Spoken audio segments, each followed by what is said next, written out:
Alô, galera do sexto ano, tudo bom com vocês?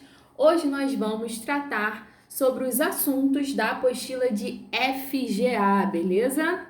Vamos lá, vamos começar.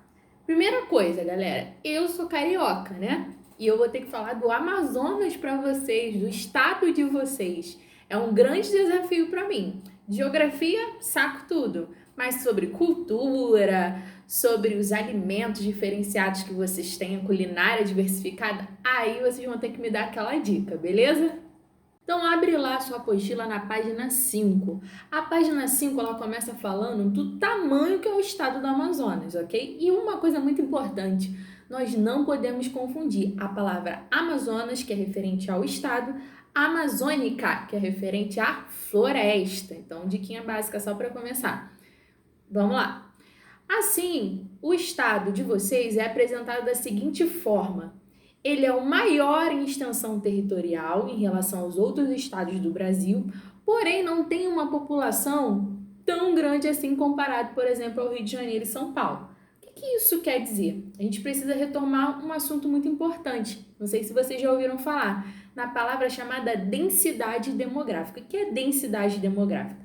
Densidade demográfica é a relação do número de habitantes no determinado lugar com a área territorial desse lugar. Então, no Amazonas eu tenho uma área territorial muito extensa, mas com um número de pessoas não tão grande assim. Então, tem muitas áreas ainda no estado de vocês que não foram exploradas, não tem ainda uma ocupação urbana, ok? Continuando as informações geográficas sobre o Amazonas, o que vocês conseguem ver a partir desse mapa que está aqui, ó? Vamos lá. Então, o Amazonas, além de ter uma extensão territorial muito grande, ele faz fronteira com alguns países. Que países são esses? Responda aí para mim no seu caderno. E essa pergunta: que países fazem fronteira com o estado do Amazonas? Tempo!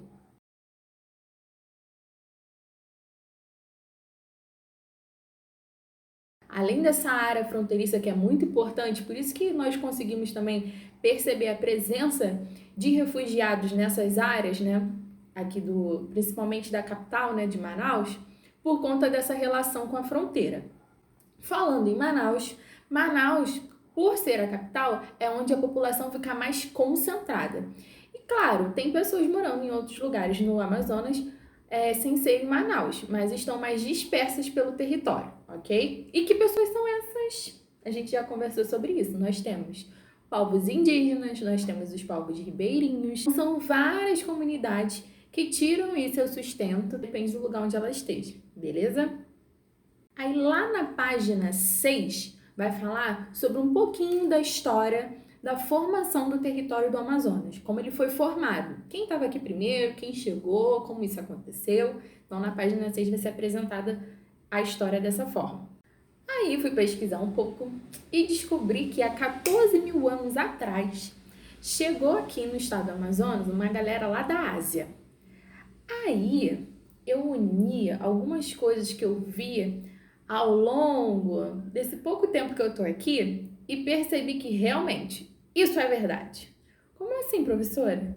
Então, eu voltando, de uma volta que eu fui dar aí pelas ruas de Manaus, vi uma placa escrita assim: Comunidade Japonesa. Falei, gente, o que os japoneses estão fazendo aqui em Manaus? Mas eles já estão aqui há muito tempo.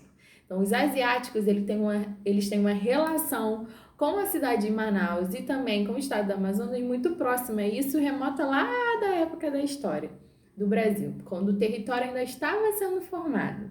Muito interessante isso. Eu não sabia que tinha japonês aqui. Além dos asiáticos, né? Existe um grupo que faz parte da história do Brasil e não só da história do estado do Amazonas, que é o povo indígena.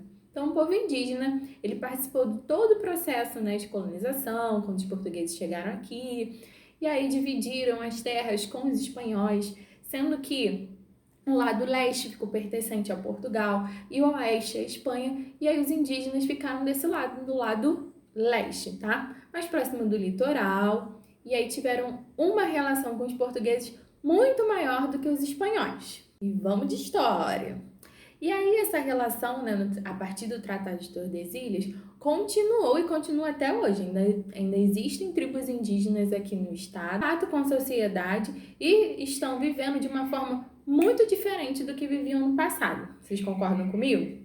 Outra coisa importantíssima que eu tenho que dizer para vocês, que o Rio Amazonas, nesse cenário todo de formação do território do estado do Amazonas, ele é importantíssimo e continua sendo importante até nos dias de hoje. Porque pelo rio, onde as mercadorias passam, onde as pessoas mudam de uma cidade para outra, onde os recursos chegam. Então o Rio Amazonas, ele, na época lá do processo, né, de formação do território, foi por onde os exploradores entraram para conquistar algumas terras no Amazonas. Isso acontece até hoje.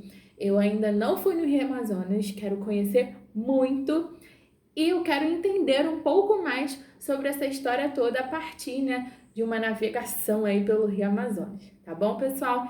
Então, assim, agora vocês vão fazer a atividade da página 7, que é a respeito desse conteúdo que eu conversei com vocês agora. Vamos lá. Lugar e paisagem são conceitos da geografia que já foram trabalhados em sala de aula com vocês. Paisagem, então, muito. Mas vamos retomar aqui para a gente tentar entender como esses conceitos estão ligados à nossa aula de hoje, ok? Então, vocês nasceram aqui, alguns, né? Eu não. Mas vocês têm uma relação afetiva, tá? Pode ser um afeto, pode ser um carinho, qualquer sentimento que esteja dentro de vocês, tá? Vocês têm uma relação afetiva com o lugar que vocês moram, ok? E essa relação, ela conceitua o lugar. Então, é nesse lugar que você pratica esportes, é nesse lugar que você estuda, é nesse lugar que você convive com a sociedade. Então, qual é a importância do estado do Amazonas na sua vida? Isso que transborda o conceito de lugar, isso que ele quer dizer quando eu falo de lugar. Aqui no estado do Amazonas, nós temos paisagens culturais, são paisagens humanizadas, aquela que o homem modificou, e paisagens naturais, que tem mais elementos naturais do que culturais, ok? Isso vocês já sabem. E aí eu quero saber, próximo de vocês, se vocês já tiveram contato com essa transformação da paisagem. Quando a transformação acontece, é quando uma paisagem deixa de ter tantos elementos naturais e passa a ter elementos mais culturais. Eu acho que isso aconteceu muito aqui no estado do Amazonas, assim como também em outros estados do Brasil. Mas aqui, como nós temos a floresta, que é algo muito marcante no cenário, então assusta um pouco mais essa transformação de ter que desmatar para construir a cidade de Manaus, de ter que retirar alguns elementos da natureza para dar lugar a algo mais urbanizado, ok? E aí vocês podem fazer o exercício que fala sobre paisagem também. Então, galerinha, a aula de FGA hoje foi da página 5 à página 11, ok? Todos os exercícios da página 5 até a página 11 deverão ser feitos na apostila de vocês, beleza? Na volta às aulas eu vou olhar as apostilas e ver quem cumpriu com a atividade ou não, tá bom? Um beijo no coração de vocês e até a próxima!